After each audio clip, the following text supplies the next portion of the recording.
Haris Budianto selaku pelatih tim Arung Jeram Kabupaten Bogor terus melakukan latihan untuk menghadapi babak kualifikasi Porprov Jabar 2021 dan Porprov Jabar 2022. Haris mengatakan program latihan tim Arung Jeram Kabupaten Bogor sudah berjalan. Adapun target tim Arung Jeram adalah 7 medali emas.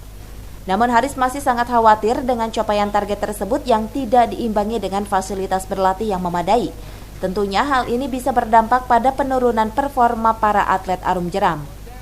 Melihat hal ini, Haris berharap semua elemen yang ada di Kabupaten Bogor termasuk KONI untuk ikut mensupport persiapan yang dilakukan FAJI Kabupaten Bogor.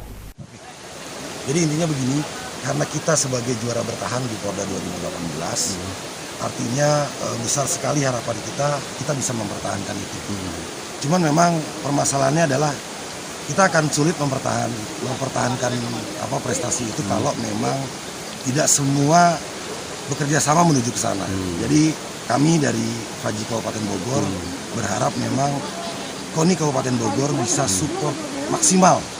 Karena kembali lagi mempertahankan tidak semudah kita meraih. Mungkin itu.